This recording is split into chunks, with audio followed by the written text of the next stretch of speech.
Salam alaikum, bonjour à tous. Donc maintenant, on va passer au quatrième chapitre. Donc dans les conditions actuelles, ça sera pas possible de faire plus.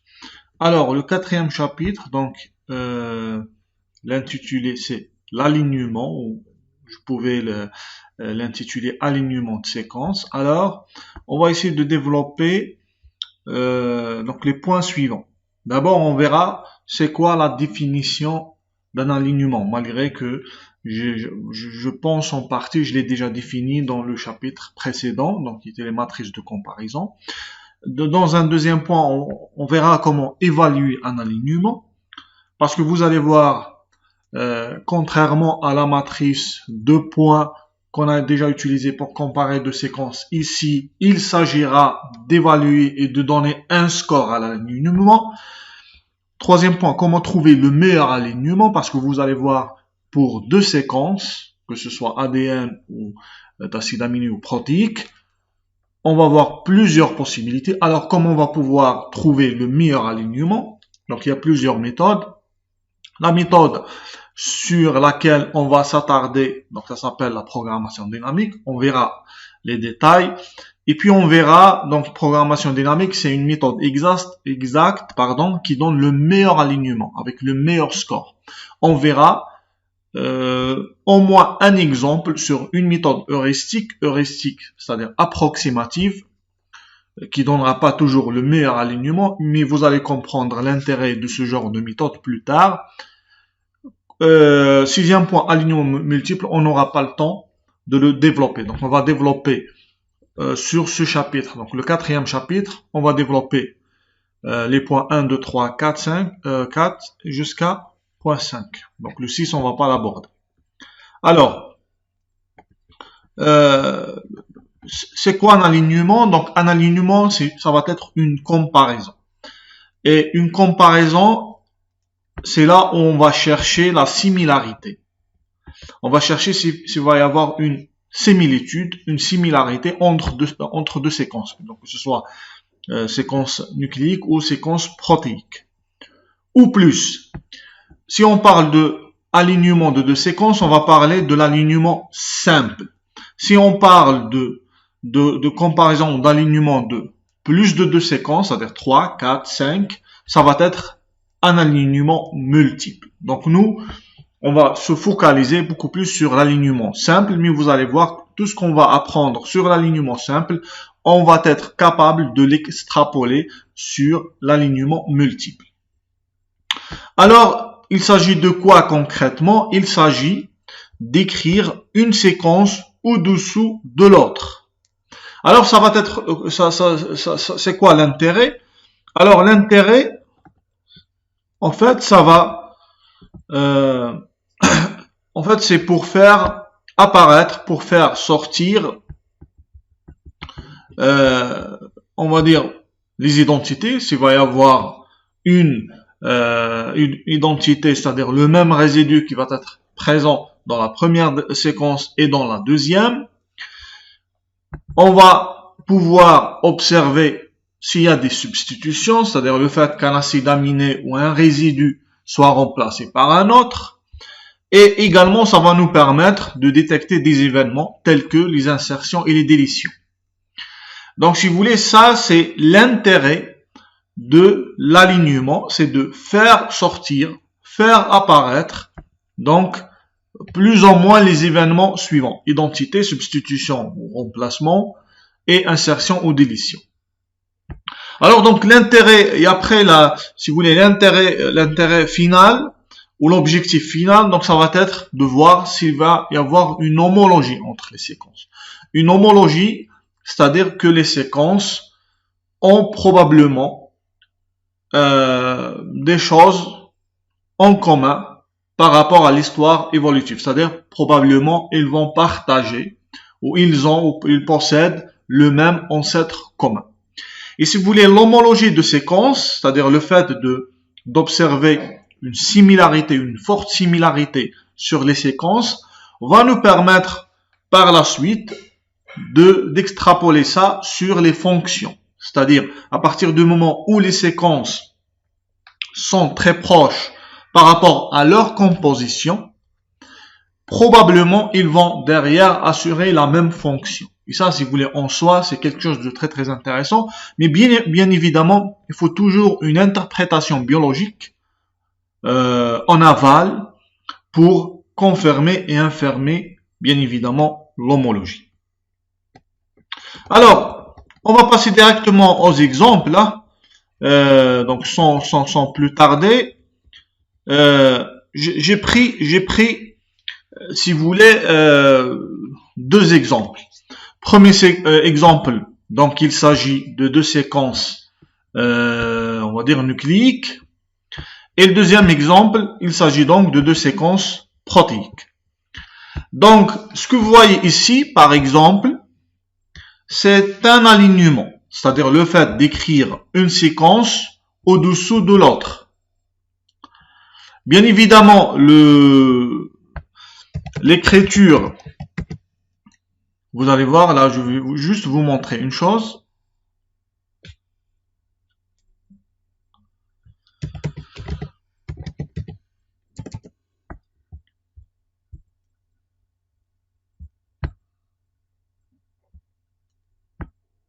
Regardez. J'aurais dû mettre ça directement, mais regardez. Si je prends les deux séquences, comme ça, bêtement. Donc ça, c'est la première séquence. Et puis la deuxième séquence, donc c'est celle qui est en vert. Donc l'une au-dessous de l'autre. Donc déjà, ce que vous voyez comme ça, bêtement, ça c'est un alignement. Ça, c'est un alignement. C'est-à-dire, là, je respecte, par rapport à ce qui est affiché ici, je respecte la définition d'un alignement. C'est-à-dire le fait d'écrire une séquence au-dessous de l'autre, bien sûr, pour comparer. Mais le problème ça c'est intuitivement ce qui peut venir en tête, directement. Mais le problème, c'est que ça, c'est un alignement, mais il n'est pas le meilleur. Ou au moins, il ne fait pas sortir des ressemblances ou des similitudes entre les deux séquences. C'est-à-dire, si je regarde colonne par colonne, donc il y a très peu, il y a une seule identité qui est là, entre les deux séquences. Donc ça, donc pour plus de compréhension, donc ça c'est la première séquence, et ça c'est la deuxième séquence de cet exemple. Alors séquence 2. Comme ça. Donc ça c'est un alignement. Donc sur cet alignement, il y a une seule identité que je peux observer. C'est entre l'avant-dernier résidu de la première séquence et l'avant-dernier résidu de la deuxième séquence. Donc c'est un alignement, mais probablement il n'est pas le meilleur. Par contre, si je m'amuse, si je commence à un petit peu changer l'alignement et faire entrer ce qu'on appelle les trous, ou bien ce qu'on va appeler les indels, les insertions et les suppressions, que ce sont des événements qui peuvent se passer sur les séquences, et notamment sur les séquences nucléiques. Là, en faisant rentrer, ou bien en prenant en considération cet événement, donc insertion, suppression, je vais être capable de faire sortir ou de faire apparaître plus d'identités. Restons pour l'instant sur les identités. Donc là, par exemple, sur cet alignement, qui est différent de celui-là, j'ai fait sortir plus d'identités. J'ai toujours la même composition. Ça, c'est la première séquence et ça, c'est la deuxième séquence. Donc, ici, par exemple, j'ai 1, 2, 3, 4, 5, 6, 7 identités. Contrairement à celle-ci où j'avais une seule identité. Alors, sur un autre alignement possible où j'ai fait introduire plus de trous ou bien plus d'événements insertion, suppression, je vais avoir 1, 2, 3, 4, 5, 6, 7. Donc, c'est le même nombre d'identités entre ces deux alignements. Contrairement à celui-là où j'avais une seule identité. Donc là, déjà, vous voyez, à travers donc les exemples, donc, il s'agit des mêmes séquences avec une écriture plus ou moins différente. Donc, avec des alignements qui vont être différents. Et bien évidemment, il y a des alignements qui sont moins bien que les autres. Intuitivement parlant, pour l'instant, j'ai pas parlé de score, j'ai aucun moyen vraiment de comparer entre les alignements. Mais déjà, par exemple, cet alignement ou bien celui-là, comme ça, intuitivement parlant, il est meilleur que celui-là parce que ces deux alignements font apparaître ou bien font sortir plus d'identité que celui-là. Donc, sur l'exemple de protéines, donc je pouvais faire la même chose. Alors, ça va être deuxième. Donc, je pouvais vraiment écrire ou aligner les séquences bêtement l'une au-dessous de l'autre.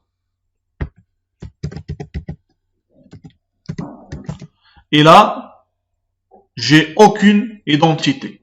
Contrairement à cette écriture, ou bien contrairement à cet alignement, où j'ai combien d'identités? J'en ai 6. Donc ça, c'est un alignement normal. Et ça, c'est un alignement. Donc ce sont des exemples d'alignement avec S. Les mêmes séquences. Donc là, si vous voulez, même avec, c'est-à-dire le fait d'introduire des événements, soit insertion, soit suppression, la composition de la séquence, elle est la même.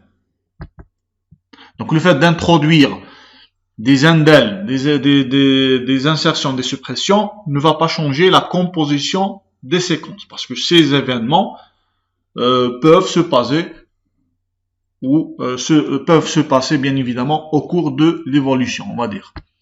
Donc là, vous voyez déjà l'alignement le plus bête qui peut venir en tête. Et après, il y a des alignements qui vont être meilleurs, par exemple, par rapport au nombre d'identités observées, où l'alignement va faire sortir ou va faire apparaître, si vous voulez. Donc ça, c'était une définition avec des exemples concrets sur un alignement. Donc ça, c'est un premier alignement, ça c'est un deuxième, ça c'est un troisième. Et là, je parle toujours des mêmes séquences. Et puis, pour la partie protéines, pour ces deux séquences-là, donc je peux avoir également plusieurs alignements possibles. Alors, bien évidemment, donc déjà, j'ai commencé à le faire, mais intuitivement, comment je vais pouvoir évaluer la robustesse, si vous voulez, d'un alignement? Moi, je l'ai déjà commencé à le faire, par exemple, en comptant le nombre d'identités dans l'alignement. Mais bon, comment on va le faire? Donc concrètement, on va se baser sur une notion très simple qui s'appelle score de similarité. Moi, tout à l'heure, comme critère, j'ai retenu le nombre d'identités, mais généralement, l'identité, c'est pas suffisant. Donc, je vais parler de score de similarité, où ça va être la somme des scores de comparaison individuelle entre les résidus alignés des deux séquences. Alors, bien évidemment, pour le cas de protéines, je vais utiliser les matrices PAM ou Blossom ou autres. Pour les matrices nucléiques, donc, je vous ai déjà présenté deux matrices qu'on utilise généralement. Et donc ça, je l'ai fait au cours du chapitre précédent. Donc là, par exemple, si je prends l'exemple de la protéine. Donc, imaginons que je vais avoir deux alignements différents des mêmes séquences. Donc ça, c'est une première écriture. Et ça, c'est une deuxième écriture. Et là, il s'agit toujours des mêmes séquences. Donc ça, c'est la première séquence, c'est la même que celle-ci. Et ça, c'est la deuxième, qui est la même que celle-ci. C'est la même composition dans le même ordre. Alors, le score ici pour le premier alignement, je vais suivre bêtement la définition, c'est la somme des scores des comparaisons individuelles entre les résidus alignés des deux séquences. Donc je commence par la première colonne où je vais avoir le A et le A. Alors le A et le A, ça correspond au score donné entre le fait que le A soit remplacé par le A. Par exemple, si je fais le choix sur Blossom 62, donc là je peux revenir en arrière pour voir la matrice Blossom 62 qui est là. Donc le A avec le A, donc le A avec le A avec le A, donc le A avec le A sur la matrice Blossom, ça donne 4.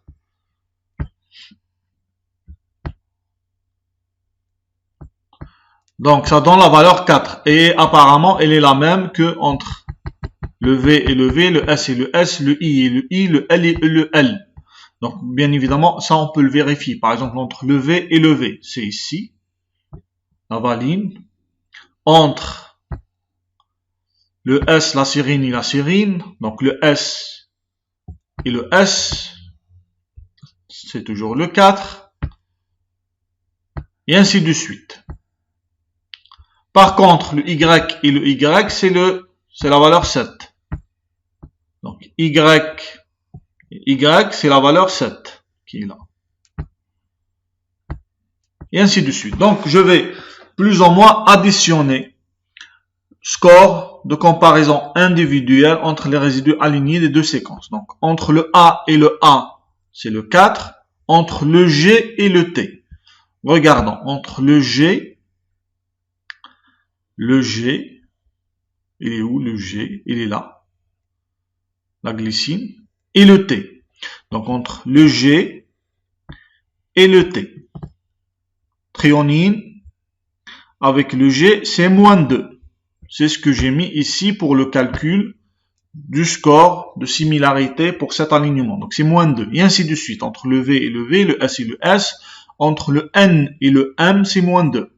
Vous pouvez vérifier sur la matrice. Entre le A et le R, donc entre le alanine et je pense l'arginine, c'est le moins 1. On peut le vérifier entre le A, alanine, et le R, l'arginine, c'est moins 1. C'est ce que j'ai mis ici. Donc le score final va être la somme de tout ça. Donc ça c'est pour le premier alignement de ces deux séquences. Alors si on opte pour un autre alignement également possible avec l'introduction donc de ces événements insertion, suppression, ça dépend comment on va lire ça. Si par exemple ici sur la première séquence le fait donc la partie car c'est une suppression, pour le S2 c'est une insertion et ainsi de suite. Alors pour ce cas-là, si vous voulez, n'est pas prévu dans la matrice, parce que par rapport à la matrice, on parle d'un score attribué à une substitution possible entre deux acides aminés. Alors, pour le cas où un acide aminé va être supprimé ou inséré dans l'une des deux séquences comparées, alors on va attribuer également un score, mais donc ça va être une constante. Et en fait, cette constante est justement pour pénaliser cet événement, parce que c'est un événement qui n'est pas souhaité. Bien sûr, le plus biologiquement parlant, l'événement le plus souhaité, si vous voulez, c'est que un acide aminé ou bien un résidu ne change pas. C'est pour ça, par exemple, sur la matrice de substitution, matrice de score, les scores les plus élevés vont être toujours sur la diagonale, parce que là, il s'agit du fait que l'acide aminé reste le même ou soit remplacé par lui-même. Donc, si vous voulez, c'est pour ça qu'on va voir les scores les plus élevés sur la diagonale. Et puis, les autres substitutions entre des acides aminés différents vont avoir des scores moins élevés. Bien évidemment, pas, on va dire pas sur le même degré, mais bon. Et donc, cet événement, l'indel ou le trou, donc vous voyez sur l'alignement, on peut assimiler ça à des trous, ici, ici, ou bien ici. Donc, on va attribuer à ces trous le score, on va dire le plus mauvais. C'est-à-dire, qu'est-ce qu'on va faire? On va aller sur la matrice de substitution choisie pour évaluer l'alignement. Et on va attribuer à cette constante la valeur ou bien une valeur inférieure au plus mauvais score dans la matrice de substitution employée. Par exemple, si je prends Blossom 62, donc le score le plus mauvais ici, ça me semble, c'est le moins, donc il y a moins 4, je pense qu'il y a moins 5 quelque part. Alors, je pense que c'est moins 4. Le score le plus mauvais. C'est-à-dire le score le moins élevé. Donc ça va être certainement un score négatif.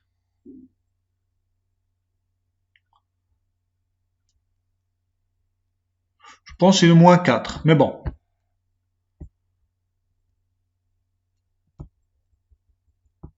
Donc généralement, par exemple, pour Blossom 62, le delta, donc la constante, va être comprise entre moins 10 et moins 6.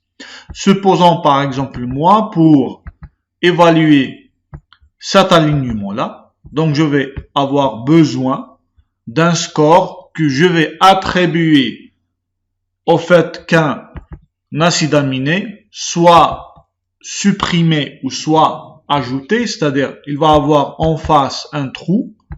Donc là, ça va être la valeur de cette constante. Par exemple, si je fais le choix sur moins 6, alors cet alignement, cette fois-ci, va avoir la valeur moins 3. Donc je vais faire de la même façon, c'est-à-dire entre le A et le trou, c'est moins 6, donc c'est la constante, la valeur de la constante. Entre le G et le trou, c'est moins 6, V et V, et ainsi de suite.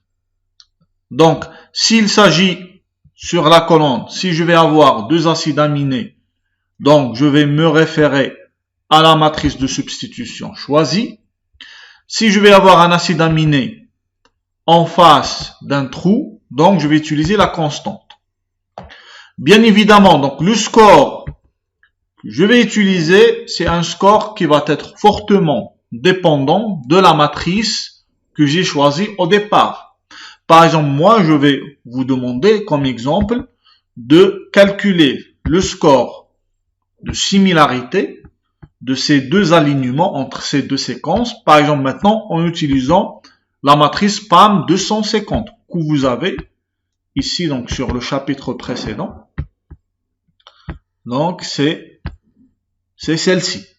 Vous allez voir que le score va quand même changer parce que c'est pas les mêmes valeurs. Mais vous allez voir que la tendance va être la même. C'est-à-dire, le premier alignement va avoir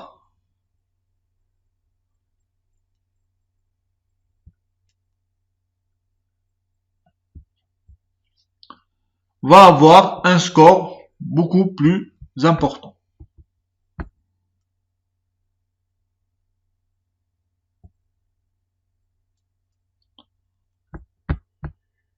Alors, donc, et bien évidemment, en plus du score de similarité, ce qu'on peut faire également, et ça c'est également un paramètre qu'on prend en considération qu'on a choisi tout à l'heure d'utiliser intuitivement, c'est le taux d'identité. C'est-à-dire, il va y avoir combien d'identités sur un alignement donné entre la première séquence et la deuxième séquence. L'identité, c'est-à-dire le fait d'avoir le même résidu sur la colonne. Alors là, va se poser une question.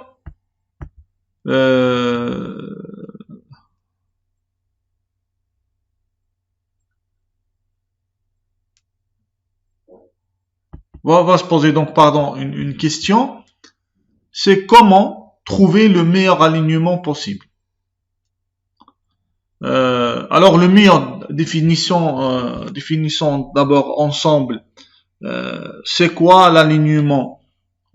C'est quoi le meilleur alignement? C'est l'alignement où je vais avoir le moins de changements possible entre les deux séquences. Et ça revient à dire, et c'est une équivalence à trouver l'alignement avec le score de similarité le plus élevé. C'est-à-dire, c'est l'alignement avec le plus grand score de similarité.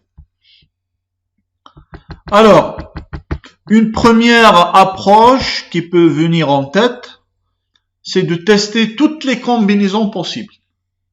Ils sont pas infinis, donc c'est un nombre limité, mais c'est un nombre qui va devenir très rapidement exponentiel si votre séquence comporte énormément de résidus, énormément d'acides nucléiques, énormément d'acides aminés. Donc, par exemple, pour une séquence, ou bien pour deux séquences qui font, par exemple, là, on va supposer qu'ils vont faire la même taille, donc n égale 10, alors il va y avoir plus d'1 million de possibilités. Et d'ailleurs là, je tiens à préciser que pour l'alignement de deux séquences, ou la comparaison de deux séquences, on n'est pas obligé d'avoir la même taille sur les deux séquences. Donc je peux avoir une première séquence par exemple avec 13 acides aminés et la deuxième avec 25, avec 100. Même si ici pour simplifier, je fais l'hypothèse que les deux séquences par exemple possèdent une taille de 10, alors là je vais me retrouver avec plus d'1 million de possibilités. Donc si vous voulez tester toutes les combinaisons possibles, probablement c'est possible quand la taille des séquences ne dépasse pas 4-5 résidus. Mais quand ce nombre augmente, et ça c'est ce qui arrive dans la réalité, on va se retrouver très rapidement avec un nombre incalculable de combinaisons à tester. Donc cette première approche, ça va pas être adapté. Alors pour cela, et dans la littérature, il y a plusieurs algorithmes ou plusieurs méthodes qui ont été développées, on va dire ces dernières décennies. Je peux citer comme ça rapidement. Donc il y a la famille des algorithmes de la programmation dynamique, c'est ce qu'on va voir plus ou moins en détail. Il y a également l'approche qu'on appelle diviser pour régner. Il y a les méthodes heuristiques, qui sont des méthodes approximatives, et ainsi de suite. Donc il y a tout un axe de recherche, il y a de nombreuses familles d'algorithmes et de méthodes, donc qui se sont intéressés à cette problématique d'alignement. Bien évidemment, l'objectif c'est de trouver le meilleur alignement possible dans un temps raisonnable, bien évidemment. Parce que si on avait des ressources illimitées, on pouvait tester toutes les combinaisons et comme ça on va être à l'aise. Mais comme les ressources, on va dire informatiques qu'on a sont limitées, donc c'est pour ça on a osé ou bien on a développé pas mal d'algorithmes justement pour résoudre cette problématique dans un temps bien évidemment qui va être raisonnable. Alors donc on va s'intéresser beaucoup plus à la programmation dynamique. Donc la programmation dynamique, quand même, c'est un mot qui peut faire peur, hein, c'est un nom barbare, qui veut dire, on va dire, scientifiquement parlant, planification, ordonnancement ou optimisation combinatoire. Alors probablement vous allez me dire, le secret n'est pas toujours révélé. Donc, on va pas être beaucoup plus à l'aise avec des mots tels que planification que la programmation dynamique. Donc, je vais vous donner des exemples et vous allez comprendre où on utilise ce genre d'algorithme. L'exemple le plus évident, imaginons donc que vous habitez dans la ville A et vous voulez aller à la ville B. Donc, on va supposer que entre les deux villes, il y a d'autres villes. Et entre ces villes, il y a plusieurs routes possibles. Et chaque route Il y a donc possibilité d'embouteillage, de circulation, il y a des routes qui sont beaucoup plus longues que les autres, et ainsi de suite. Et je vais vous demander quel est le meilleur chemin qui va vous permettre d'aller de la première ville A à la ville B, on va dire, dans un temps le plus court. Donc, si les deux villes ne sont pas séparées par plusieurs autres villes et par plusieurs routes, vous allez pouvoir répondre à cette question très rapidement. Si par exemple là il s'agit d'un réseau routier très riche en routes et très riche en villes et très compliqué, là vous n'allez pas être capable de répondre à cette question très rapidement. Donc ça, si vous voulez, c'est parmi les applications où la programmation dynamique va être utilisée. Je donne toujours un autre exemple pour situer l'ensemble des problématiques que la programmation dynamique peut résoudre. C'est le problème de sac à dos. Alors le problème de sac à dos, imaginons qu'un jour vous allez devenir un voleur. Un voleur, sarraq. Et vous arrivez sur une maison d'un très grand riche qui possède comme ça des objets, des petits objets, des téléphones, des ordinateurs, probablement des bijoux, on va dire un tas d'objets de valeur, de très bonne valeur. Et comme vous êtes un voleur et vous avez quand même un sac qui est limité, un sac qui est limité dans le volume et dans le poids, et donc vous n'allez pas être capable de voler tout ce que vous allez trouver comme objet. Vous êtes obligé de faire le choix. Et le critère, il va y avoir deux critères. Déjà, c'est le poids et puis la valeur. Et vous, en tant que voleur, ça sera quoi votre objectif? C'est de récupérer les objets les moins lourds avec une valeur la plus grande. Par exemple, si on vous donne le choix de voler soit un bijou, on va dire un bijou en or, ou bien un petit téléphone portable, bien évidemment, vous allez préférer le bijou. Et ainsi de suite. Si par exemple vous avez quelques objets, le choix va être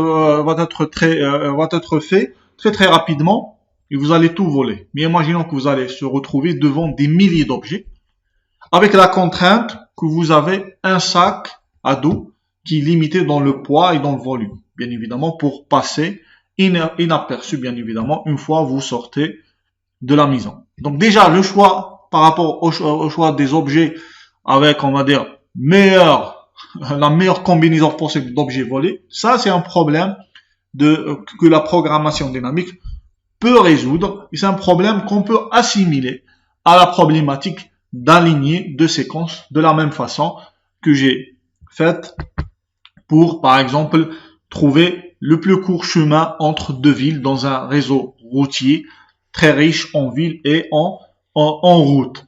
Je pouvais également donner un autre exemple. Imaginons que vous êtes connecté sur Internet. Il faut comprendre, par exemple, pour l'Internet, que c'est un réseau d'ordinateurs, de serveurs, un réseau mondial, où il y a des millions, probablement des milliards d'ordinateurs et de serveurs. Par exemple, si vous voulez accéder à un site Internet donné, vous allez envoyer une requête sur ce réseau-là. Et bien sûr, cette requête va se transformer va se transformer en un signal physique qui va aller vraiment au serveur, donc qui va parcourir tout le réseau. Et bien évidemment, la question derrière, quel est le meilleur chemin que cette requête peut prendre pour aller très rapidement? Et ça, c'est également un problème donc d'optimisation en fait que la programmation dynamique, de la même façon qu'avec l'alignement de séquences, peut y remédier ou y répondre. Alors, donc, tous ces exemples pour parler de ces problèmes d'optimisation où il s'agit de chercher la solution optimale. Chercher la solution optimale, c'est-à-dire chercher la meilleure solution qui va maximiser ou minimiser une fonction. Par exemple, pour le plus court chemin, il s'agit de minimiser le chemin. Pour sac à dos, probablement c'est de maximiser la valeur des objets volés. Pour la requête sur le réseau Internet, probablement c'est de minimiser le temps.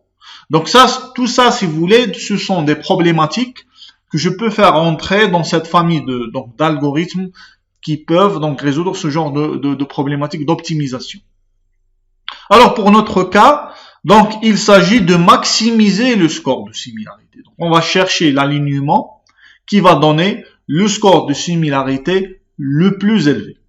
Ou bien je peux voir la problématique, on va dire, d'une autre façon, où je vais minimiser, je vais essayer de chercher l'alignement qui va minimiser les substitutions ou les changements ou les remplacements que je dois opérer sur une séquence pour obtenir l'autre. Donc là, c'est pour ça, donc il y a plusieurs méthodes. Il y a par exemple la programmation dynamique, il y a également les méthodes divisées pour unir. Donc là, je ne vais pas rentrer en détail, et ainsi de suite. Donc ça, c'est vraiment pour vous situer dans la problématique d'alignement et pour également vous informer qu'il n'y a pas que l'alignement comme problème d'optimisation, c'est-à-dire chercher le meilleur de quelque chose, mais il y a d'autres types de problématiques. Donc j'ai cité le plus court chemin, j'ai cité la problématique de sac à dos, j'ai cité l'exemple d'une requête sur un réseau Internet, et ainsi de suite. La première méthode donc proposée, donc qui fait partie de la famille de la programmation dynamique, donc c'est l'algorithme de Needleman-Wunsch, donc développé en 1970, qui va nous garantir d'avoir à la fin le meilleur ou bien les meilleurs alignements possibles entre deux séquences, c'est-à-dire l'alignement ou les alignements avec le meilleur score possible. Et donc l'algorithme de Needleman-Wunsch, là on va parler plutôt d'un alignement simple entre deux séquences et un alignement global. Et vous allez voir que un alignement global, donc c'est un alignement qui va essayer de comparer les deux séquences dans leur globalité. Parce que vous allez, contrairement à l'alignement global, donc il va y avoir l'alignement local qu'on verra dans un deuxième temps. Alors, donc, faisons l'hypothèse suivante qu'on va avoir donc deux séquences à aligner. On va prendre le cas général où la taille des deux séquences n'est pas identique. Donc, on va supposer que pour le S1, il va y avoir N résidus. Pour le S2, M résidus. Donc, la première étape va consister à construire une table qu'on va appeler donc une table T, ou bien donc c'est une matrice 2D qui va avoir les dimensions suivantes. Donc, il va avoir M plus 1 ligne et N plus 1 colonne. Donc, le M correspond à la taille de la séquence S2 et N correspond à la taille de la séquence S1. Donc, si vous voulez cette première étape, il s'agira de remplir la table ligne par ligne suivant l'algorithme suivant. Donc, suivant l'algorithme de Needleman-Wunsch. Donc, c'est l'alignement global simple. Alors, pour pouvoir commencer, donc, en plus des deux séquences, donc que ce soit acide nucléique ou bien protéique, on a besoin de définir donc la constante pénalisante que j'ai déjà introduit et évoqué tout à l'heure. C'est justement pour donner un score à la possibilité d'avoir un résidu en face d'un trou. Et puis le deuxième, c'est donc de définir au départ la matrice de substitution qu'on va utiliser.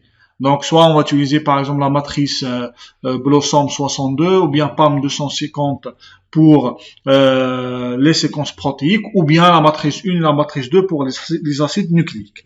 Donc une fois ces deux paramètres sont déterminés, on va commencer proprement dit l'algorithme. Donc pour l'algorithme et pour la première étape, donc qui consiste donc à la construction, donc au remplissage de la table T, il y a d'abord une étape qu'on appelle l'initialisation, où il s'agira d'initialiser la première ligne et la première colonne. Donc ça, c'est la première colonne et ça, c'est la première ligne. Donc si vous voulez, ici, les indices que je vais utiliser, donc ça va être le I et le J. Le I, c'est pour désigner la ligne et le G, c'est pour désigner la colonne. Et donc le I et le J vont appartenir à un intervalle qui commence de 0 à M ou N. Donc pour le I, ça va être de 0 à M. Et pour le J, donc ça va partir de 0 à N.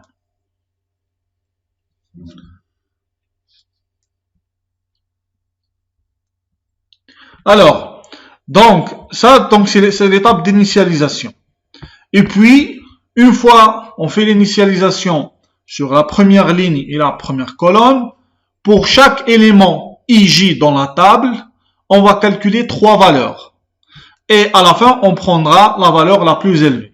Donc la première valeur, c'est le TI-1, J-1, donc c'est une case dans la table T avec les indices. Donc c'est la IM-1 ligne avec JM-1 colonne.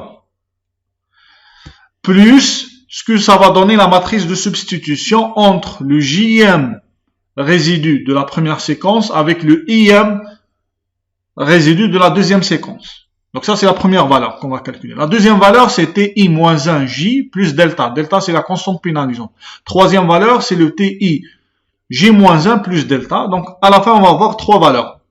Et on prendra, pour IJ, la valeur la plus élevée parmi les 3. Bien évidemment, ici, je vous présente juste l'algorithme théoriquement. Mais juste après, on va passer sur un exemple réel où je vais prendre le temps pour vous montrer au moins pour 2 ou 3 cases comment calculer cela réellement. Alors, si on veut schématiser cela, imaginons donc que je vais calculer IJ. Donc, je vais m'intéresser à toutes les cases qui l'entourent, mais dans ce sens-là. C'est-à-dire à I-1, J-1, à I-1, J et à I, J-1. Et pour chacune, donc pour celle-là, je vais donc lui ajouter ce que je vais avoir sur la matrice de substitution. Celle-là, cette case, je vais lui ajouter le delta et celle-là, je vais lui ajouter le delta. Et à la fin, donc, je vais choisir l'une des 3 valeurs. Bien sûr, je vais prendre la valeur la plus élevée. Donc ça, c'est plus ou moins la première étape. Alors, la deuxième étape consiste à trouver ou à construire. Donc, une fois la table est remplie avec des valeurs.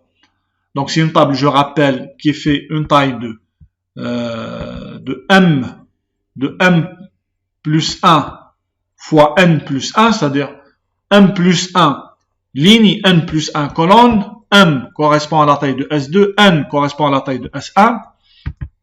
Donc le S1, on va le mettre sur l'axe horizontal et le S2 sur l'axe vertical. Donc une fois la table est remplie suivant l'algorithme que j'ai présenté tout à l'heure, alors la deuxième étape donc consiste à trouver ou à construire, à chercher, c'est le meilleur mot, à trouver le ou les meilleurs alignements possibles. Et bien évidemment, le ou les meilleurs alignements possibles correspondra à l'alignement avec le score le plus élevé. Pour faire ceci, donc, on va remonter du dernier élément de la table, donc il va être TMN, au premier élément, à la première case de cette table, donc T00. Et je vais vous montrer par la suite comment construire le meilleur alignement possible à partir de la table remplie. Alors passons directement aux choses sérieuses. Et donc, on va prendre un exemple. On va apprendre un exemple. Imaginons qu'on va avoir les deux séquences protéiques suivantes, S1 et S2. Ici, pour simplifier, j'ai pris soin de prendre deux séquences avec la même taille. Donc, si on compte, ça va être 1, 2, 3, 4, 5, 6, 7. Donc, 7 acides aminés pour la première séquence. 1, 2, 3, 4, 5, 6, 7. Et 7 acides aminés pour la deuxième. Alors, en plus des deux séquences, j'ai besoin donc de définir la valeur de delta. Donc, je vais garder la même valeur constante que j'ai utilisée tout à l'heure. Donc, moins 6.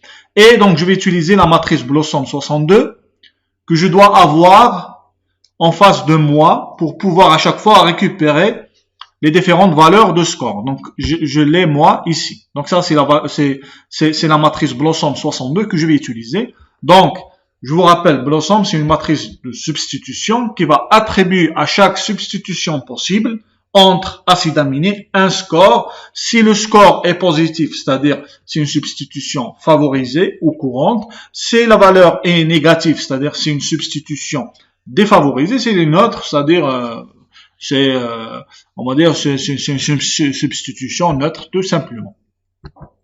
Alors donc la première étape, donc vous allez avoir la table T. Donc ça c'est la table T qui fait pour cet exemple, donc les deux séquences ont la même taille, ont 7 acides aminés qui les composent, donc la taille de la table va être 8 fois 8. Donc c'est 1, 2, 3, 4, 5, 6, 7, 8. Et la même chose ici. Donc moi j'ai pris plus ou moins ici l'initiative de mettre des informations supplémentaires. Donc vous allez avoir deux lignes supplémentaires et deux colonnes supplémentaires pour avoir une meilleure compréhension. Donc ici j'ai mis la séquence, c'est S1, ici c'est S2.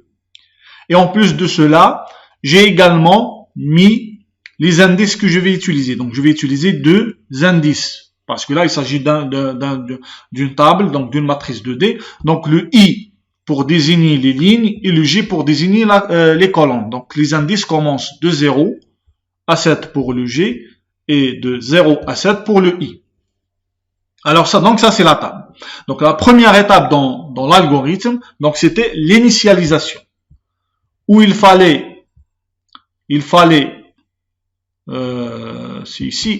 initialiser la première ligne et la première colonne par des valeurs multiples de delta. Chaque fois, il s'agit soit de faire delta fois i ou delta fois j. Donc, quand i égale à 0 et j égale 0, c'est-à-dire le premier élément, donc on va avoir la valeur 0.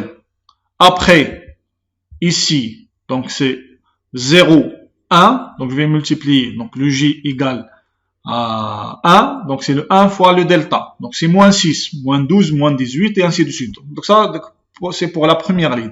Et puis pour la première colonne, c'est la même chose, c'est 0, moins 6, moins 12, moins 18, moins 24, donc à chaque fois, donc ce sont des valeurs multiples de delta, bien sûr, consécutivement parlant. Donc première ligne, première colonne. L'autre chose dont j'ai pas parlé, mais ici c'est quelque chose qui va être très très important, c'est la notion des flèches. Donc il faut mettre pour l'étape de l'initialisation, il faut mettre les flèches de cette façon-là. C'est-à-dire entre la première case de la première colonne et la deuxième case de la deuxième colonne, donc je vais mettre des flèches dans ce sens-là, pour indiquer que plus ou moins, vous allez mieux comprendre par la suite pourquoi, pour que cette valeur est venue de celle-ci, de cette case, et ainsi de suite. Donc, il faut initialiser la table au départ de cette façon-là, que ce soit par rapport aux valeurs ou bien par rapport aux flèches. Donc, pour l'instant, j'ai fait l'étape d'initialisation, il n'y a aucun problème. Maintenant, essayons de calculer, et donc, je vous ai dit que le remplissage de la table va se faire ligne par ligne, c'est-à-dire je vais remplir ligne par ligne de la gauche vers la droite, c'est-à-dire je vais remplir cette case et puis celle-ci et puis celle-ci, donc vraiment dans ce sens-là, je ne peux pas faire l'inverse. je commence par celle-ci, celle-là, et ainsi de suite. Ligne par ligne. Jusqu'à la dernière case ou bien jusqu'au dernier élément. Donc, prenons cette case. Alors, pour cette case, donc là, il s'agit de calculer le T1, 1. C'est-à-dire, le I, c'est le 1, et le J, c'est le 1. Alors là, je détaille l'algorithme. Je détaille l'algorithme pour que vous puissiez vraiment suivre. Alors, je reviens à l'algorithme. Donc là, il s'agit de calculer. Alors là, je vais juste agrandir un petit peu.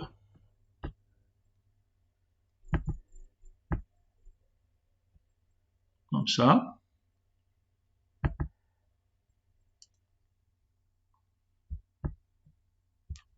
Alors, donc là, il s'agit de calculer T1, 1.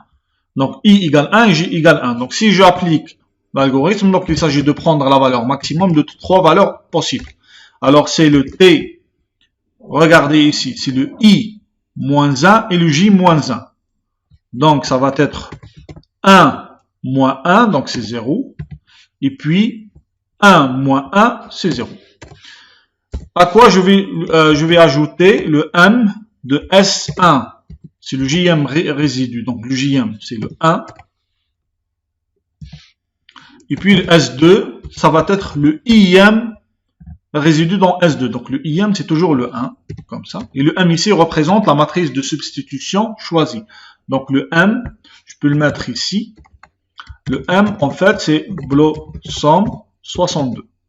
Et delta, je vais utiliser par la suite, ça va être moins 6. Donc ça, c'est la première valeur que je dois calculer pour cette classe. Deuxième valeur, c'est le T, I-1, J. Donc, I-1.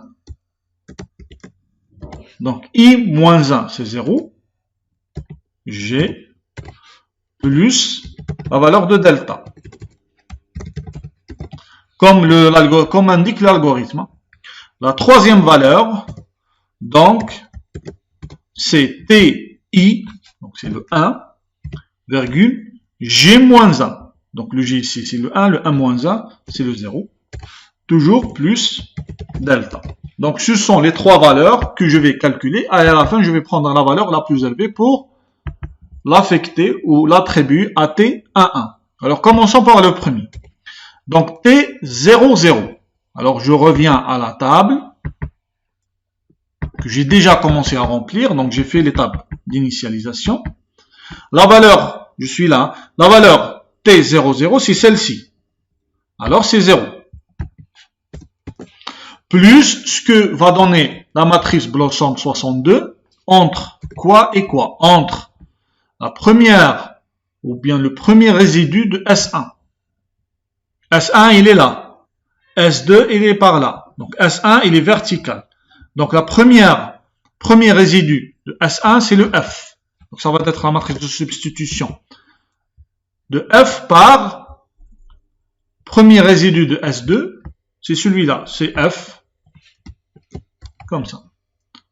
Alors, pour deuxième valeur, T01, T01, c'est moins 6,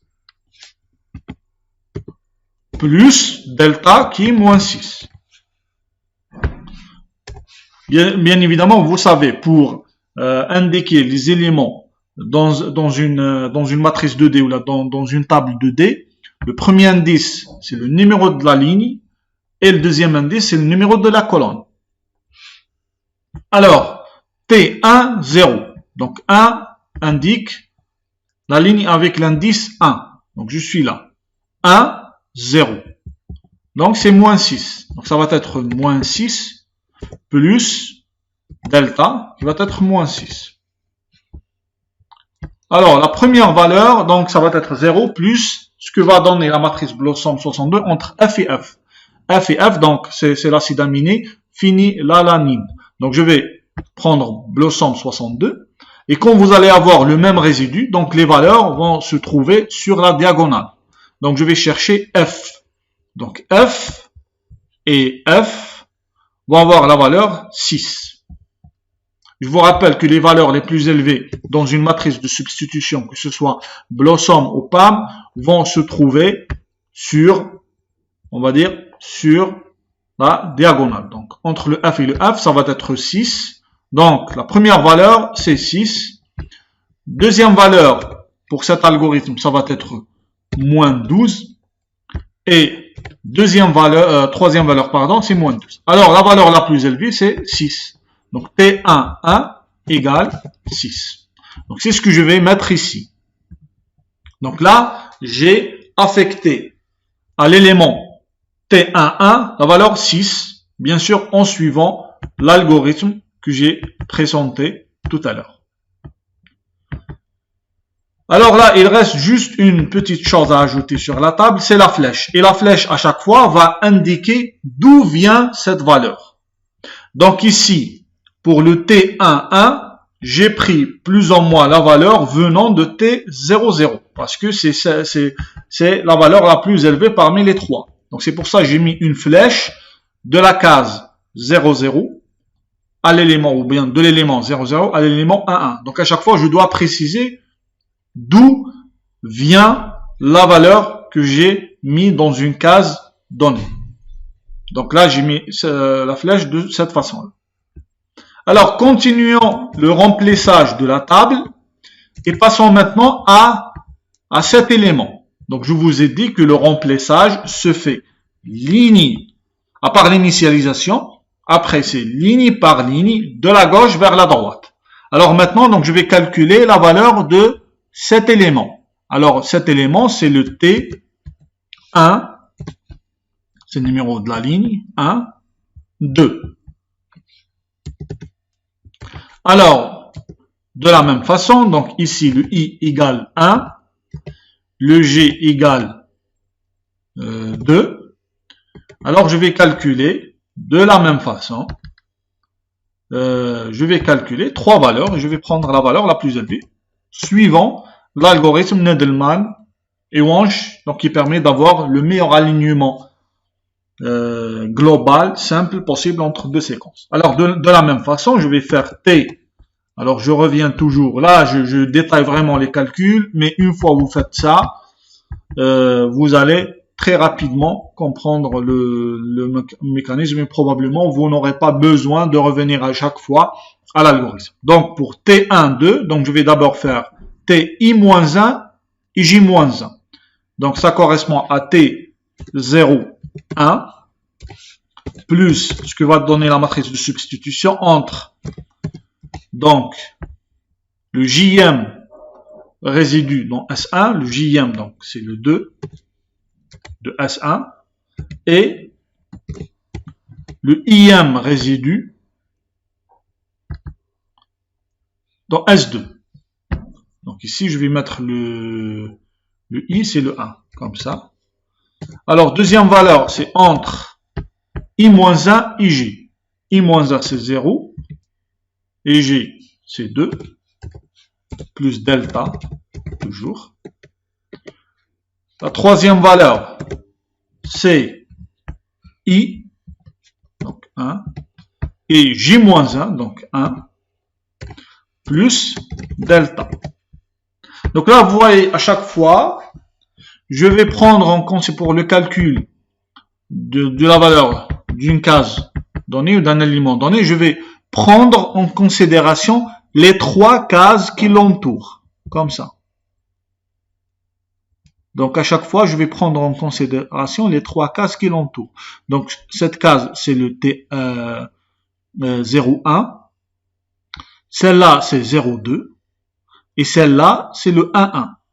Donc à chaque fois, je vais prendre donc les trois cases qui l'entourent de cette façon-là. C'est pour ça que je vous ai montré ceci ici.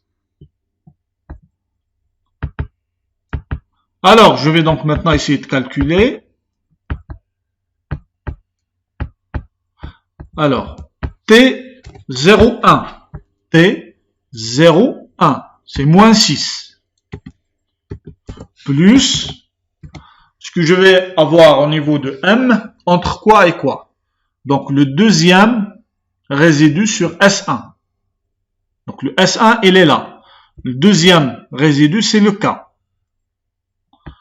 Donc ça va être entre le K et donc le S2.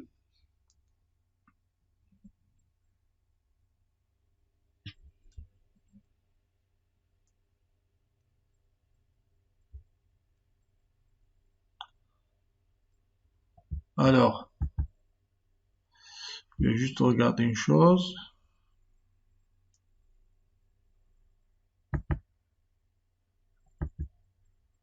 Donc j'ai pris le deuxième résidu sur S1 qui est là, donc c'est le K. Et après je vais prendre le premier résidu sur S2. Donc S2, il est là. Alors, donc je vais avoir le F. Donc ça c'est le S1 et ça c'est le S2. S1, S2. Comme je l'ai déjà indiqué ici. S1, S2. C'est très important. L'ordre, il est très important ici.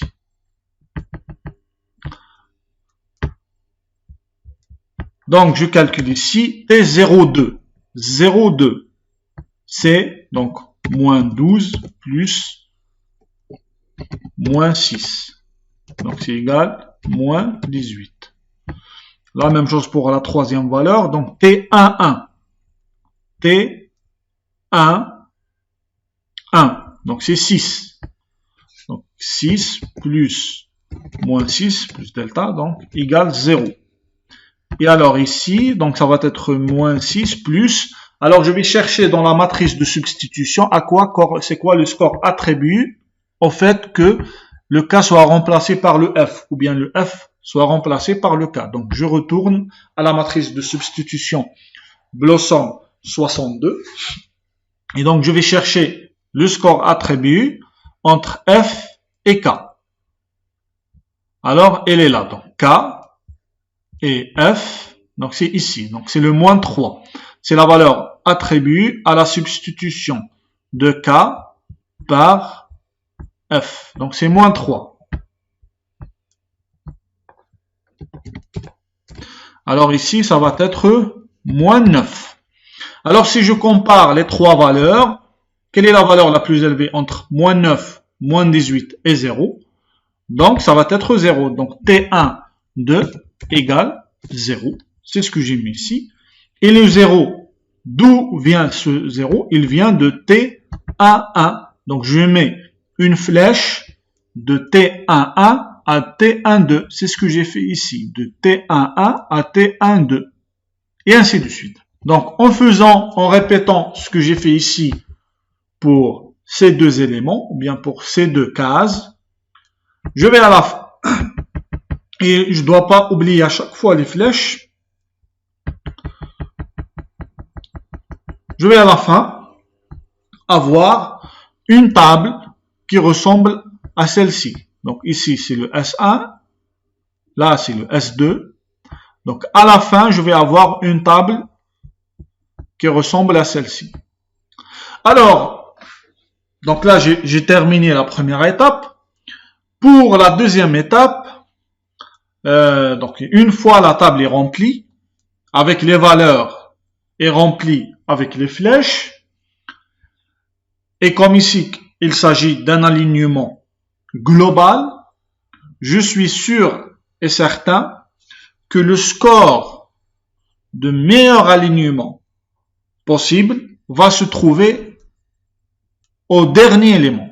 Donc ici je peux déjà d'emblée dire que le meilleur alignement global entre S1 et S2 va avoir le score 9. 9, donc c'est le score le plus élevé pour le meilleur alignement global entre S1 et S2.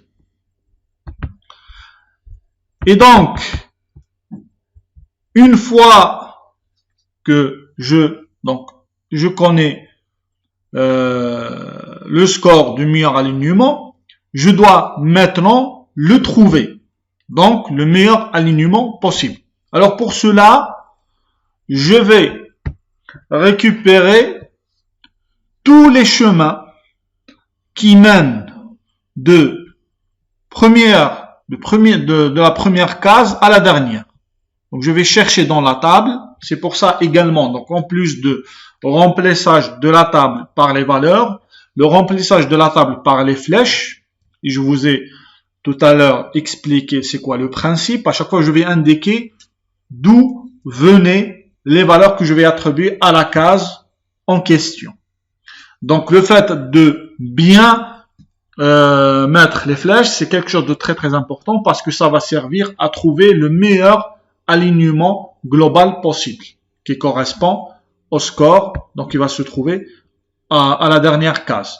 Donc ici, le chemin qui va, ou bien les chemins qui vont mener de la première case, donc T00 à la case T77 pour cet exemple, donc il va y avoir un seul chemin.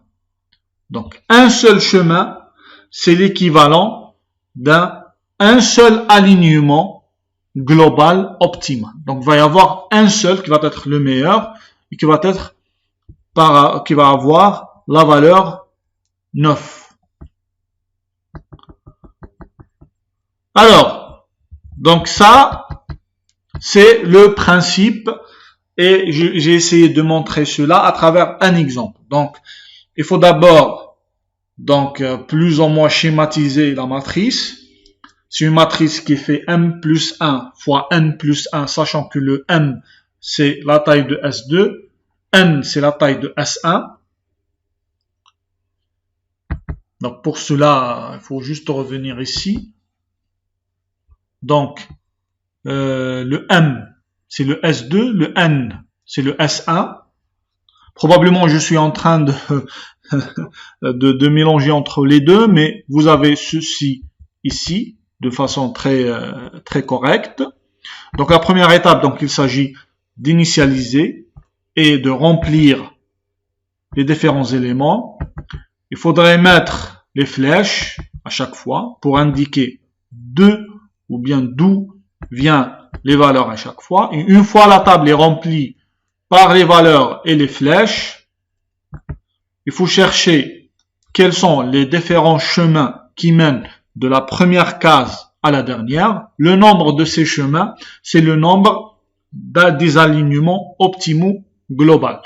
Bien évidemment, ici, j'ai un seul alignement global optimal possible avec quel score? C'est le score 9. Alors maintenant, comment retrouver cet alignement? Donc, en commençant par la première case, donc, c'est le chemin. Donc, le chemin que je vais prendre, c'est que je vais partir de cette case et après ici, ici, ici. Donc, je continue en suivant les flèches. Pour passer d'une case à une autre, laisse-moi une flèche, sinon je ne vais pas pouvoir passer. Donc, je continue et je continue. C'est le seul, je ne sais pas ce que vous voyez d'autres chemins, c'est le seul chemin que je vois moi qui me mène de la première case T00 à la case T77. Donc ici, pour plus ou moins récupérer l'alignement proprement dit, donc je commence par la première case que je ne vais pas prendre en considération. Donc je passe à la deuxième qui correspond à quoi? Je vais essayer d'écrire ça ici.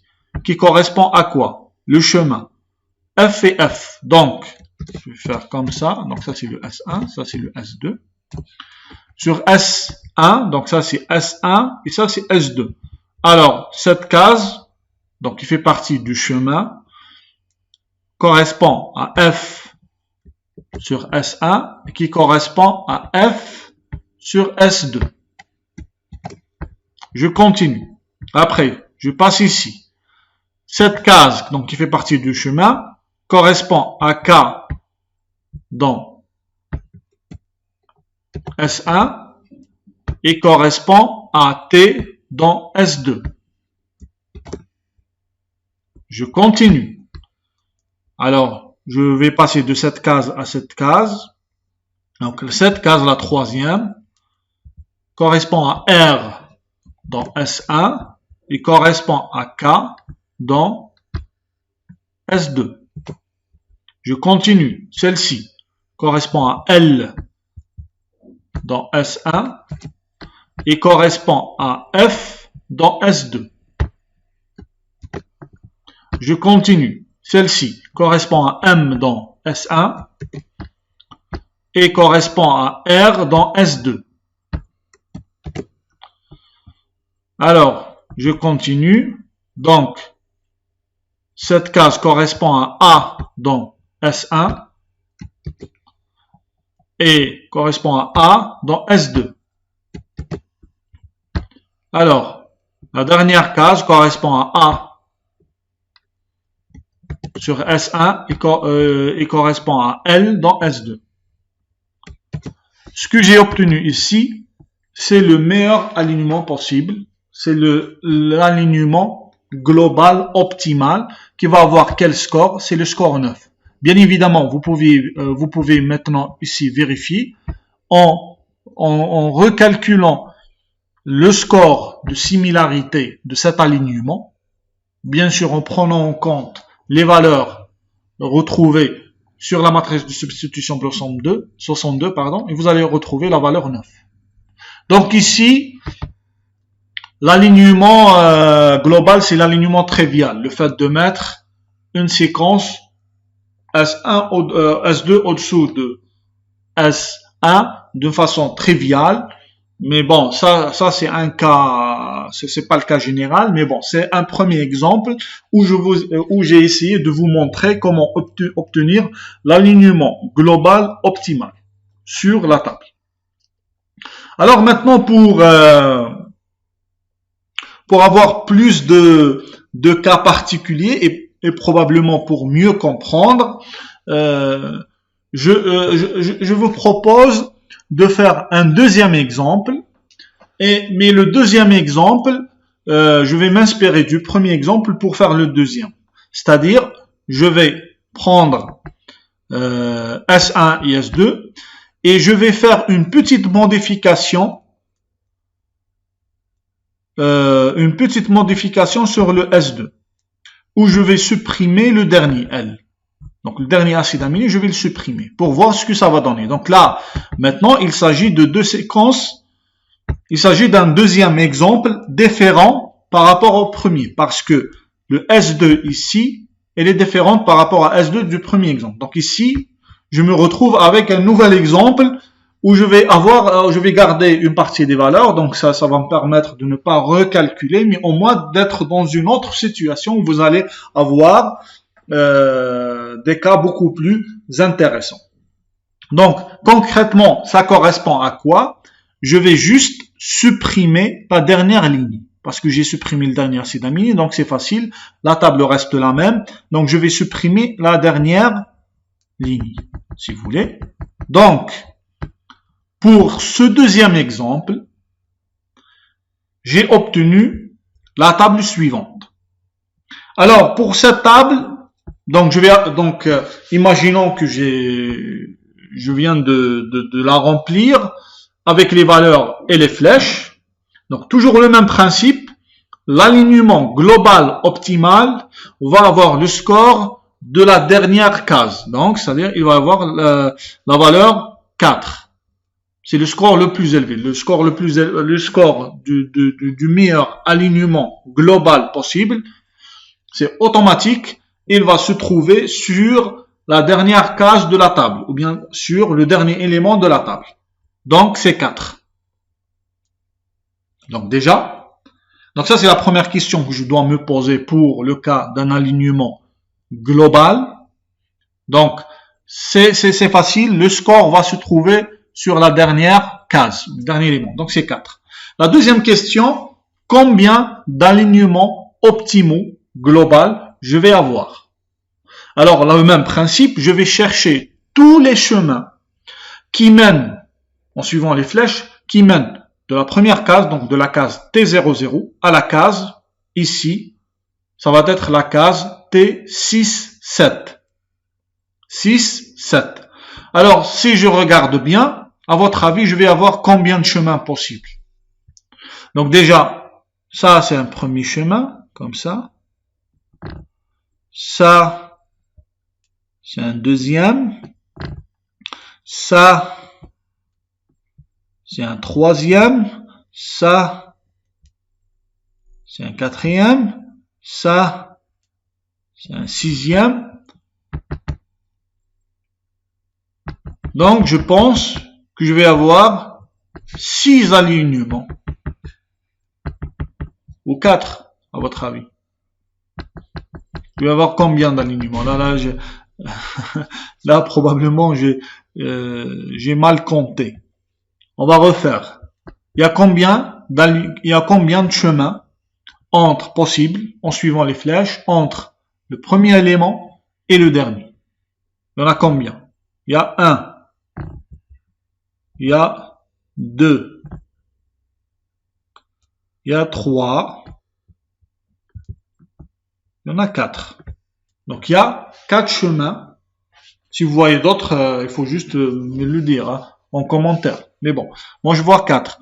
Donc, il va y avoir 4 alignements global optimaux qui vont avoir, bien sûr, tous vont avoir le même score qui est 4.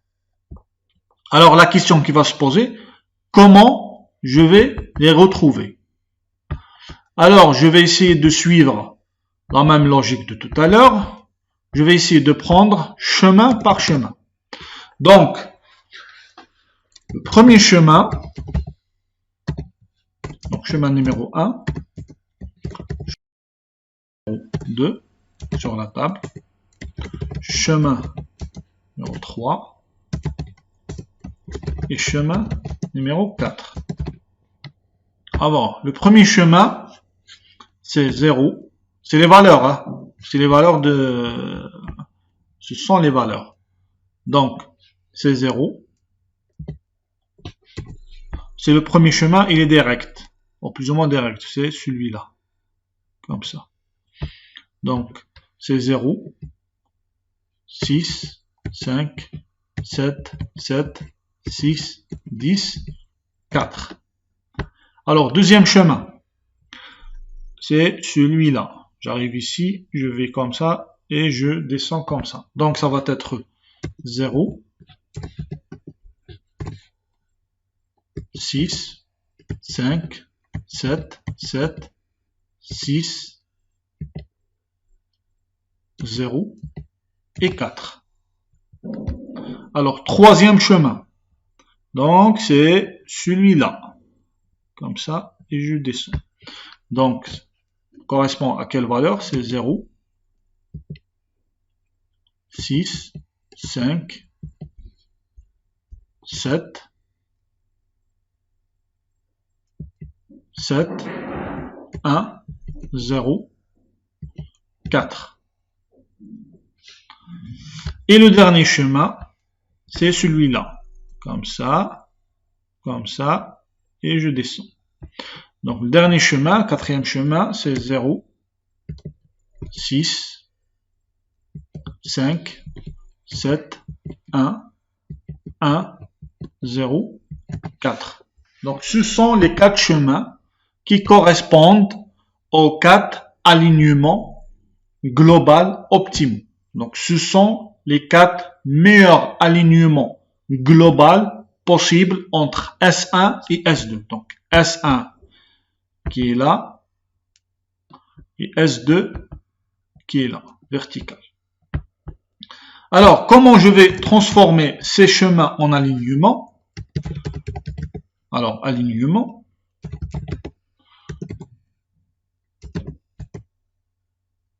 Donc, toujours l'alignement entre S1 et S2. Donc, le premier alignement, bien évidemment, correspond au premier chemin. Donc, je vais essayer de vous montrer comment passer de chemin à l'alignement. Alors, donc je vous ai dit que le premier élément, je ne vais pas le prendre en considération. Donc, je suis ici. Donc, cette case correspond à F et à F. Donc, F dans S1 et F sur S2. Alors, je continue. Après, c'est le 5. Ça correspond à K dans S1 et à T dans S2. T sur S2. Alors je continue, je suis sur le 7. Le 7, ça correspond à R dans S1 et ça correspond à K dans S2. Je continue toujours sur le même chemin. Ce 7, le deuxième, correspond à L dans S1 et correspond à F dans S2.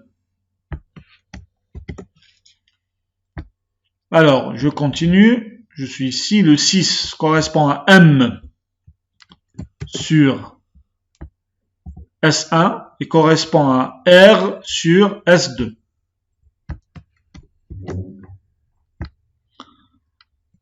Donc, le 6. Après, je suis sur le 10. Le 10 correspond à A sur S1 et correspond à A sur S2. Et le 4 donc, correspond à A sur S1. Mais là, il va se poser problème parce que le A de S2, je l'ai déjà utilisé. Il est là.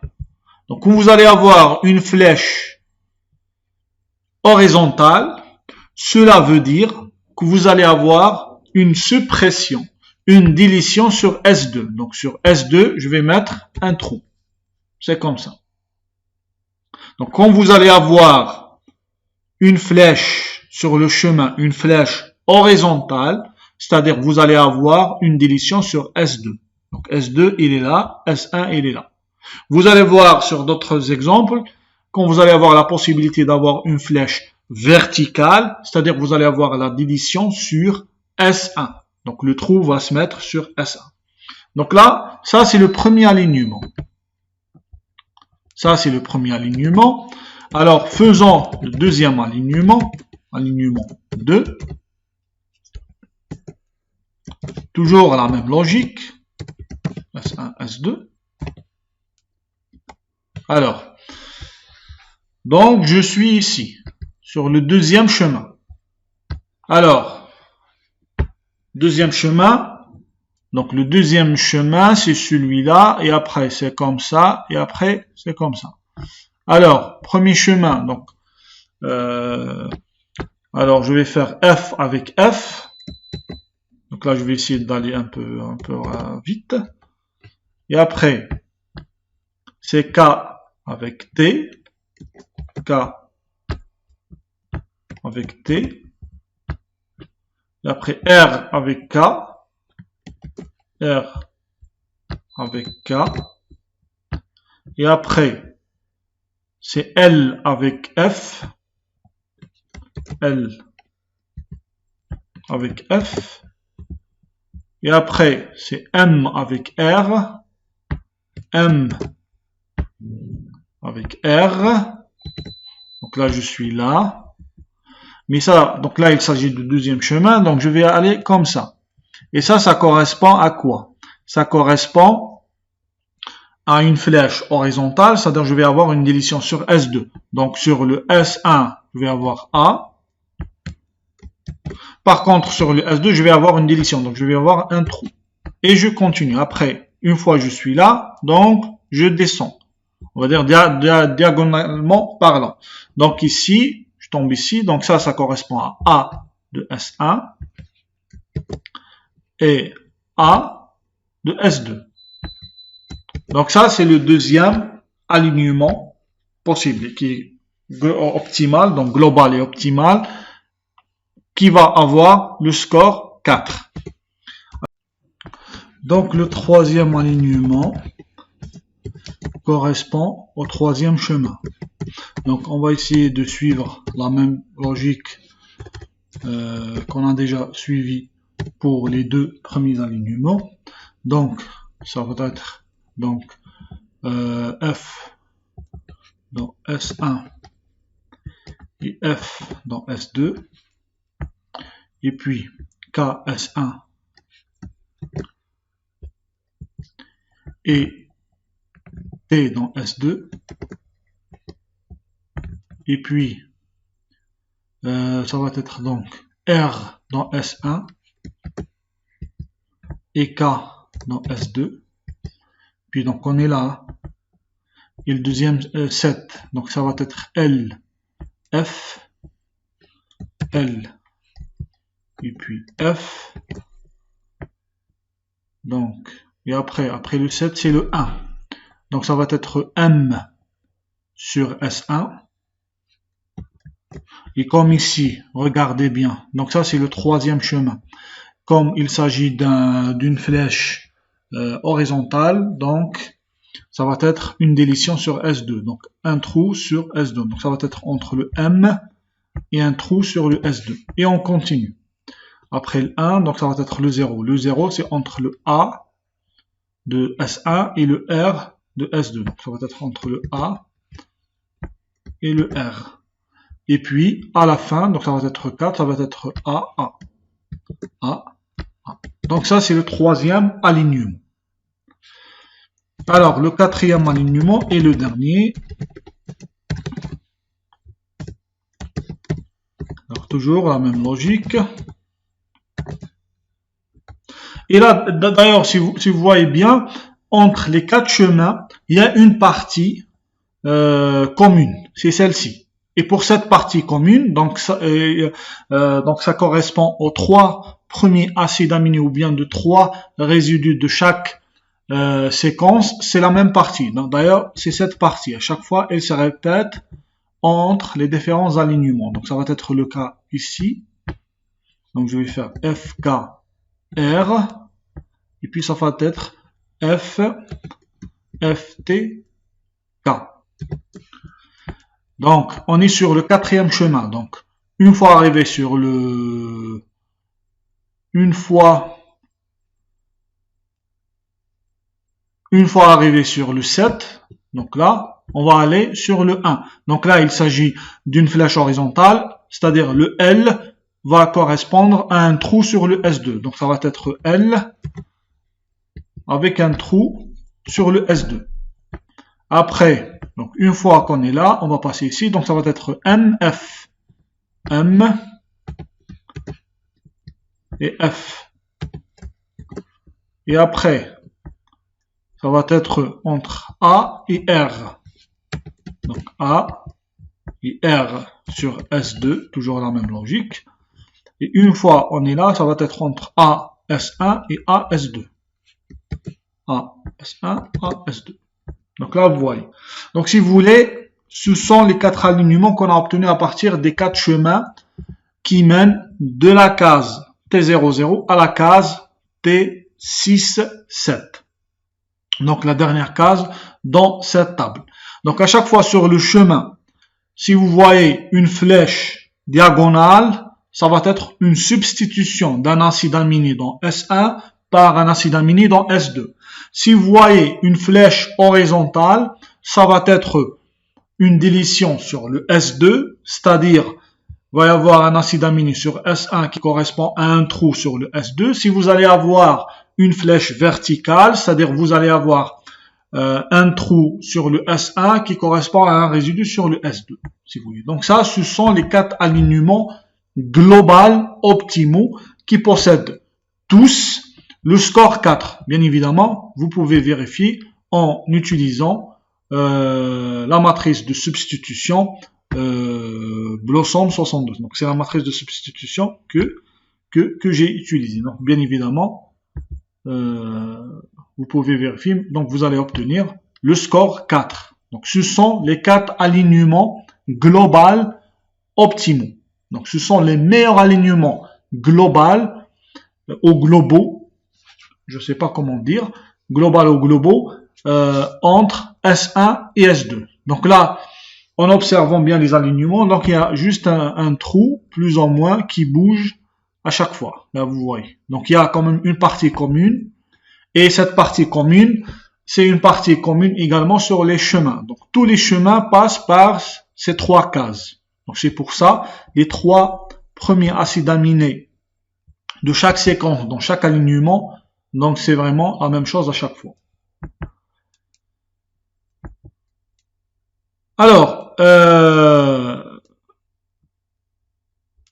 ce qu'il faut noter, c'est que le score final, bien évidemment, de l'algorithme, de l'alignement global, Needleman-Wunsch, donc, dépend fortement de la matrice de substitution choisie et de la pénalité donnée aux indemnes. De plus, il y a un problème, probablement que vous avez déjà aperçu, c'est que donc c'est une comparaison, c'est un alignement global, c'est-à-dire on va prendre les séquences dans leur globalité. Et celui-là ne va pas être vraiment très utile quand on cherche des similitudes locales, parce que par moment il peut arriver que les deux séquences ne se ressemblent pas dans leur globalité, mais il y a des parties communes, des petites parties, des parties locales qui vont être communes. Et si vous voulez, ces parties ne vont pas être favorisées par l'alignement global parce qu'ils vont être pénalisés, parce qu'il va y avoir des trous ou bien des substitutions qui vont pas être favorisées. Et donc c'est la raison pour laquelle qu'un deuxième algorithme a été développé, donc très semblable au premier, donc un Needleman-Wunsch, qui va s'intéresser cette fois-ci, à l'alignement local. Donc c'est l'algorithme de Smith and Waterman, donc qui a été développé en 1981, qui va permettre d'obtenir les alignements locaux, les alignements optimaux locaux entre deux séquences. Donc si vous voulez, sur l'algorithme, qu'est-ce qui va changer? Donc c'est plus ou moins le même algorithme avec le même principe, sauf sur l'initialisation. Au lieu d'initialiser la première ligne et la première colonne par des valeurs multiples de la constante pénalisante, cette fois-ci pour l'alignement local, on va initialiser la première ligne et la colonne par des zéros. Et vous allez voir que la table finale qu'on va obtenir avec l'alignement local, c'est une table qui va pas comporter des valeurs négatives. On va comporter uniquement des valeurs soit positives, soit on va dire nulles ou neutres. Alors, qu'est-ce qu'on va changer sur l'algorithme? Donc, ça va être toujours la valeur la plus élevée, mais cette fois-ci entre 4 valeurs. Donc, en gardant les mêmes, les 3 valeurs déjà qu'on a déjà calculées pour l'alignement global, pour l'alignement selon la méthode de Needleman and Wunsch, et on va ajouter le 0. Le 0, justement, c'est pour éviter d'avoir des valeurs négatives. Et les valeurs négatives, comme c'est indiqué ici, vont plus ou moins pénaliser, si vous voulez, la présence de non-homologie locale. Alors là, par exemple, donc si vous voulez, là il y a un exemple, là, si on prend les S1 et S2 de cette façon-là, on va utiliser toujours Blossom 62 avec toujours la même constante pénalisante et essayons maintenant d'appliquer l'algorithme de Smith and Waterman selon cet algorithme, si vous voulez. Donc il y a l'initialisation qui change et on évite les valeurs négatives. Donc si on va avoir une valeur négative, on va mettre 0. C'est pour ça dans le maximum, on a ajouté une quatrième valeur qui va être la valeur 0. Donc par exemple, si je compare, cette fois-ci, si j'applique l'algorithme donc de l'alignement local entre ces deux séquences, voici ce que je vais obtenir. Donc S1, S2, la première ligne est initialisée par 0, la première colonne est initialisée par 0, et à la fin, c'est ce que vous allez avoir. Alors la lecture de la table pour l'alignement local va légèrement changer par rapport à l'alignement global.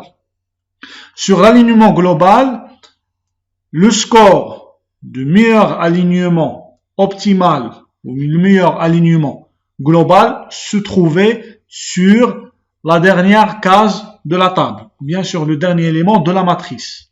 Si vous vous rappelez bien, tout à l'heure, le score du meilleur alignement global se trouvait ici.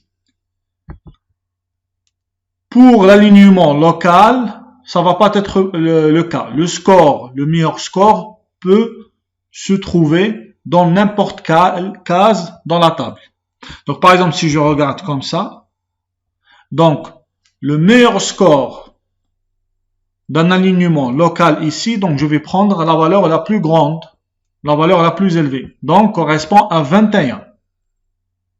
Parce que si vous voulez l'alignement local, vous allez le voir à travers l'exemple, on va s'intéresser juste à une partie des deux séquences. On ne va pas comparer les deux séquences dans leur globalité. Donc ici, l'alignement local le plus optimal, ou bien l'optimal, correspond à un alignement qui va avoir le score 21. Alors de la même façon ici, à chaque fois, les flèches indiquent d'où viennent les valeurs.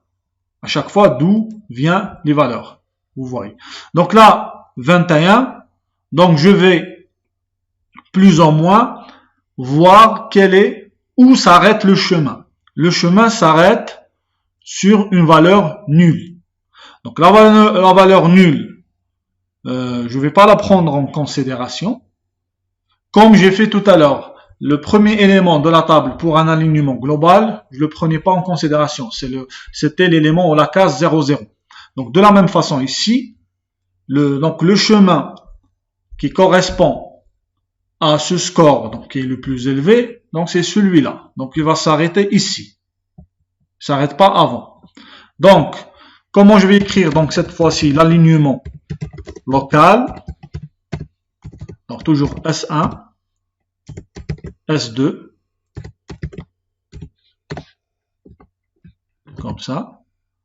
Donc là, pour l'alignement local, je vais utiliser juste une partie des deux séquences S1 et S2.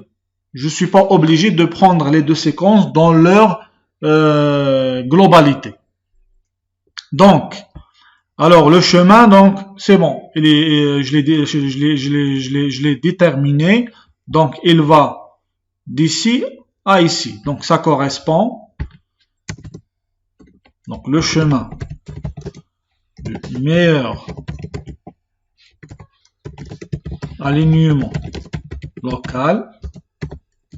Donc c'est le suivant. Donc c'est 0, 4, 8, 12, 16, il y a un seul, 10, 17 et 21. Donc c'est celui-là. Alors, qu'est-ce que ça donne sur l'alignement local? Donc le 0, je ne vais pas le prendre en considération. Donc le 4 correspond à V et V. V dans S1, V dans S2. Alors le 8 correspond à S dans S1, à S dans S2. S dans S1, S dans S2. Le 12, donc là je suis en train toujours de suivre les flèches. Je ne peux pas passer d'une case à une autre de la même façon que l'alignement global si je ne vais pas avoir une flèche justement pour pouvoir parcourir le chemin en question. Donc je suis sur le 12. 12 c'est entre le I et le I. Donc le I de S1 et le I de S2. Alors le 16, donc je passe de 12 à 16, c'est le L et le L. L sur S1 et L sur S2. Cette fois-ci, je vais pas passer de 16 à 10. Donc là, il s'agit d'une flèche horizontale. Cela veut dire que je vais avoir une délition sur S2. Donc, je vais avoir N sur S1 qui correspond à un trou sur S2. Et je continue entre 10 et 17. Donc, je vais me retrouver sur 17. Donc, 17, c'est Y et Y. Donc, Y sur S1 et Y sur S2. Je continue entre 17 et 21. Donc, c'est le A sur S1 et le A sur le S2. Le A sur le S1 et le A sur le S2. Et donc là, j'ai terminé. Je viens d'arriver au score le plus élevé. Et je m'arrête au score le plus élevé. Donc, c'était le 21. Et donc, ça correspond à l'alignement local optimal. C'est-à-dire avec le meilleur score possible pour un alignement local. Quand même ici, je tiens à présenter ici les deux séquences dans leur globalité. Regardez. Donc ça.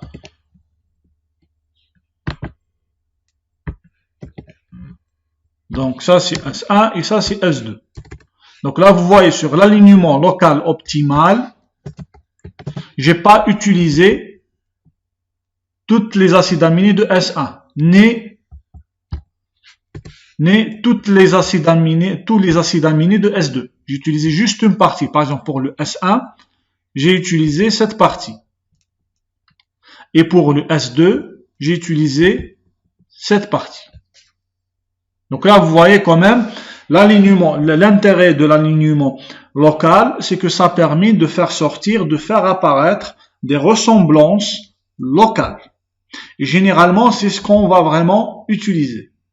Donc, ce sont on va dire les ressemblances ou bien les homologies locales qui vont être beaucoup plus intéressantes, parce que généralement, et vu si vous voulez les nombreuses mutations, les nombreuses mutations, les nombreux événements, insertions et délétions qui peuvent se passer au cours de l'évolution. Donc, si vous voulez, les séquences de leur globalité ne vont pas se ressembler, mais ils vont garder quand même des parties en commun, que ce soit des gènes ou ou bien des domaines protéiques pour assurer les mêmes fonctions, et ainsi de suite. Donc ça, c'était l'alignement local. Et d'ailleurs, l'alignement local et la différence avec avec l'alignement global, je pouvais le schématiser. Je pouvais le schématiser de cette façon-là. Regardez, par exemple, imaginons que vous allez avoir séquence 1 et séquence 2. Donc l'alignement global, elle va essayer donc de comparer les deux séquences dans leur globalité. Contrairement